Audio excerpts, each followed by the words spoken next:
Hello everyone, welcome back to our top 10 series where we give you super cool, awesome top 10 lists. I'm Court McGinley. Now usually when people quit their jobs, they do it in a very traditional manner. They either hand in a letter with their 2 weeks notice or they meet privately with their bosses. But that's pretty boring, so today we're going to talk about the complete opposite and I'm going to tell you guys the top 10 worst ways to quit your job. Throughout this list we will be referring to a first job, part-time jobs, and careers. Yeah, we're just covering all the bases. But before we jump into this list, first I want to know, what age were you when you got your first job?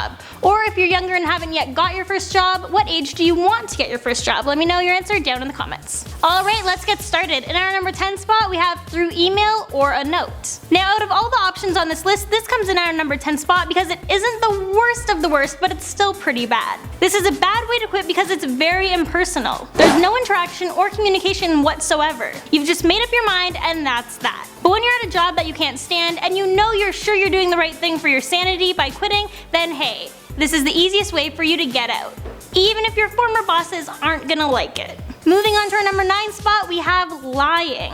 Basically just being dishonest or prolonging your departure. For example, let's use a hypothetical scenario where you say you need to take some time off work for health reasons because you know you're not feeling great and you're getting older and your bones are starting to ache, that sort of thing. It happens. But when it's been 2 months and you're still not showing up at work, that's looking a little fishy. So then you come up with all these doctors or chiropractor notes that are basically just a bunch of lies. This is a very bad way to quit because 1, it's very immature, and 2, it's a waste of everyone's time. Now if you're actually sick, then that's a different story, but lying about it, it's just not good. Don't do it because karma, it will come for you and no one likes a liar. Getting someone else to do it for you is coming in at our number 8 spot. Yes, again, this is not a good route to go. You know the saying, if you want something done right, then you have to do it yourself. Now just like number 10, this is a quick and easy way not to have to deal with telling your boss. If you're working at a part-time job and your mom calls in to quit for you, then that isn't the best choice. But if you're in your career and you get a fellow colleague to tell your boss you quit, then that's really, really bad. And you can be sure that if you change your mind and want that job back, you're never gonna get hired again. And at number 7, the rant. Yes, going off on a rant is not a good way to end things. Sometimes when people get heated, their mouth just doesn't have a filter and they go off, screaming, stomping around, and maybe even pulling a Tom Cruise and jumping on some furniture. And before you know it, you end up quitting right then and there. A decision you may soon regret. You should never make a life-altering decision in the heat of the moment because as soon as clarity hits, you might realize you made a huge mistake. And at number 6, vandalism. Yeah, believe it or not, grown-up men and women in suits have been known to damage work property and spray paint the words "I quit" on their office walls. And that's the way they let their bosses know that they are leaving. Now while this is pretty ballsy, you might get sued for vandalizing company property, so maybe don't go about quitting this way. And at number 5, in a meeting. This is not a good way to leave because not only will it make your boss look bad, but it will also make you look bad. And you'll probably get a bad reputation in the industry because of this. It will show fellow employees, business owners, or investors that you are probably not someone they would want to work with in the future. So do yourself a favor and don't put all of this negative attention on yourself. And at number 4, leaving on vacation and never coming back. Sounds awful, right? Well, sadly, I can relate to this one. Don't judge me, okay? I was 16, it was my first part-time job ever, and I had a horrible boss. Yeah, working at Yoga and Fru's in the mall wasn't as glamorous as I thought it would be. Long story short, I went camping with my family, came back, and didn't want to go back there, so I didn't. No, this is not a good way to quit a job. It's immature and it's just so bad, so don't do it. But at 16, I was more interested in having fun than working those grueling 4-hour-long shifts. I did miss that 50% off though.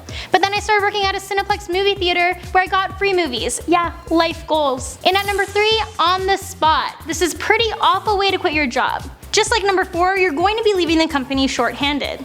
My best friend actually did this while we were working at Cineplex. Basically at the time the bosses weren't great and it was during a busy holiday rush. And she just couldn't take it anymore, so she told them right on the spot that she quit. And at the time she was a team leader, so she was in charge of a lot of staff members, so you can imagine that wasn't good. Yeah, quitting on the spot, not the best. But when you're young and you need to get out of a job where you hate it, sometimes you gotta do what you gotta do. But still, this is one of the worst ways to quit. Coming in at our number 2 spot, publicly/online. Now this has to be one of the absolute worst ways to quit your job, and try never ever to do this. The reason it's so bad is because the company now has this on record. And if you say something damaging towards the company or name out any specific people and speak poorly of them, the company could sue you. And ain't no one got time for that. Alright, we talked about some pretty horrible ways to quit your job. But in at the number 1 spot, we have the worst of them all. And coming in at our number 1 spot is quitting while while being intoxicated. Yeah, this has got to be the worst way to do it. You're not thinking clearly, you're in a drunken haze. Probably not the right time to be making life-changing choices. Never let Jack, Morgan, or Jose make decisions for you. It's just not going to end well. Well, there you guys have it. That's our list of the top 10 worst ways to quit your job. Let me know down in the comments what you think is the worst way to quit a job, and I'll catch you guys in the next one. So I just want to say thank you guys so much for watching. If you like this video, then click up over here to watch more awesome top 10 videos. Also, if you like, you can follow me on Instagram at Courtney McGinley, or if you want to be really awesome, you can check out and subscribe to my personal YouTube channel, Courtney McGinley Vlogs, and I'll see you guys later.